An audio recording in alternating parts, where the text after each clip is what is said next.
Hai guys, selamat siang. Hai girls atau gals, selamat siang. Ini video untuk orang-orang yang masuk UMR, yang masih dikontrak melulu, yang pingin berpenghasilan 2 digit, yang mau beasiswa ke luar negeri di lingkungan berbahasa Inggris, atau mau kerja di luar negeri, atau mau kerja di perusahaan yang berbahasa Inggris. Ini sebenarnya iklan privat ya, privat komunikasi bahasa Inggris, tapi sebenarnya di dalam video ini nanti akan dikasih tahu caranya mahir berbahasa Inggris. Kenapa harus mahir bahasa Inggris? Karena bahasa Inggris itu ngebuka semua pintu ilmu dan keterampilan lainnya, nggak hanya dari dunia barat, tapi dari bangsa-bangsa lain juga gitu loh. Jadi ilmu dan keterampilan dari bangsa-bangsa seperti Cina, Jepang itu semuanya, hampir semuanya udah diterjemahkan ke dalam bahasa Inggris. Jadi dengan satu bahasa Inggris aja kalau dikuasai itu bisa ngebuka begitu banyak sumber ilmu dan keterampilan yang kalau dipelajari terus kita praktekkan terus kita pengalaman itu jadi modal untuk dipadu-padankan menjadi manfaat berupa solusi barang jasa atau barang dan jasa. Kita kita bisa dapat berkah atau cuan, berkah sekaligus cuan ya, termasuk cuan ya, itu dari memberi manfaat ke orang. Jadi kalau kita berharap berpenghasilan 2 digit atau kerja di luar negeri berpenghasilan lebih dari 2 digit misalkan, itu kita bawa berkah apa, kita bawa manfaat apa buat orang. Nah, kalau mau mahir bahasa Inggris itu satu-satunya cara cuma praktek bro, sis. Nggak bisa lagi yang lain. Tapi prakteknya jangan praktek contoh grammar sama tenses melulu gitu loh. Jangan pusing sama aksen juga. Aksen tuh nggak penting, yang penting itu pelafalan yang tepat. Jadi kalau mau mahir bahasa Inggris itu tolong deh baca buku atau website atau situs sesuai profesimu atau sesuai apa yang dirimu minati. 2 jam sehari aja fokus ya, sembari buka semua kamus. Ada 3: kamus Indonesia, kamus Inggris, kamus Indonesia Inggris atau Inggris Indonesia. Terus ada thesaurus, ada glosarium. Terus ada juga situs-situs tentang kamus sesuai khusus profesi ya. Nah itu selama 2 jam sehari bacalah buku tentang profesimu atau bidangmu atau usahamu sambil buka kamus. Tapi kalau buka kamus jangan asal comot kata arti yang pertama yang ditemui terus dipaksain ke kalimat. Enggak, kita harus lihat ke bawah, scroll ke bawah gitu. Ini arti dari kata ini apa aja sih? Lalu kita cocokkan, oh ini sesuai nggak dengan kalimat ini. Nah kalau sesuai dengan kalimat ini, apa yang dibahas di kalimat sebelumnya sama apa yang dibahas di kalimat sesudahnya. Kalau cocok-cocok aja ya itu yang pas gitu. Kalau nggak cocok ya carilah yang cocok gitu. Itu cara mahir bahasa Inggris. Ini dipakai buat berpikir gitu. Kalau mau memahami bahasa Inggris. Nah, kalau kita udah kebiasaan kayak gitu, lama-lama ini nambah jaringan otak, nambah jaringan neuron. Jadi nggak ada ruginya kalau kita baca juga. Selain dapat ilmu atau keterampilan tambahan, mahir bahasa Inggris sama makin cerdas nih otak kita. Itulah yang dibayar orang gitu, bukan waktu yang dibayar orang. Terus kalau mau makin canggih lagi tuh banyak mengarang.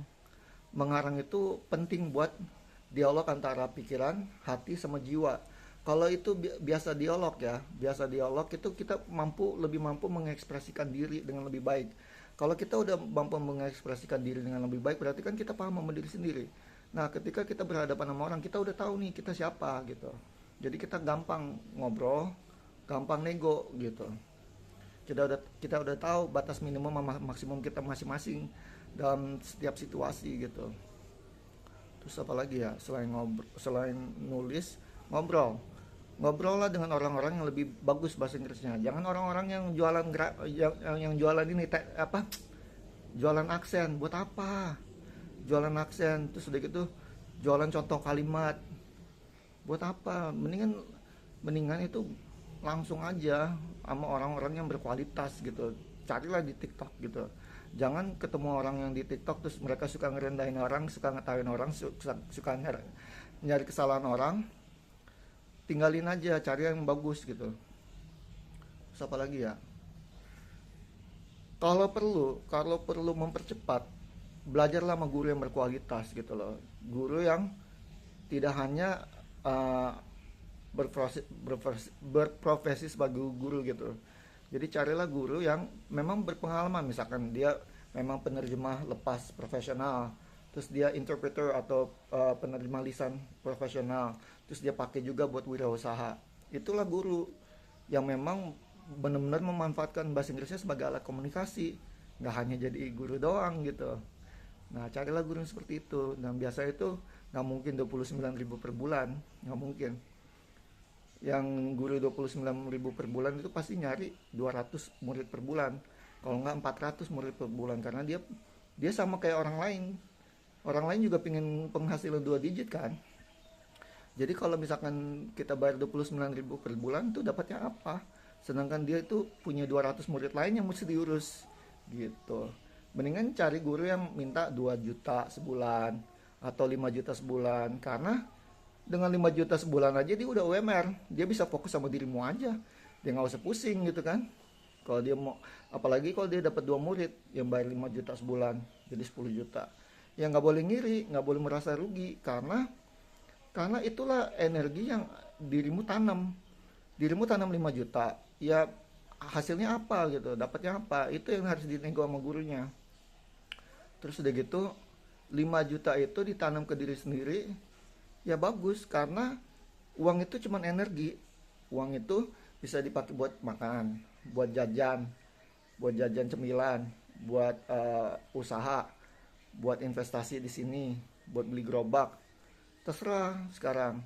Nah, kalau bisa bisa jajan 10.000 rupiah tanpa mikir, sedangkan masih UMR, masih dikontrak gitu, terus udah gitu belum berpenghasilan 2 digit, 10.000 rupiah itu sama dengan 3.650.000 setahun. Itu bisa buat beli gerobak, itu bisa buat beli les menjahit, atau belajar bikin mie ayam, atau belajar bikin bakso gitu, atau belajar bahasa Inggris. Nah, bahasa Inggris itu kan ngebuka peluang untuk kerja di luar negeri, untuk pekerjaan yang lebih baik.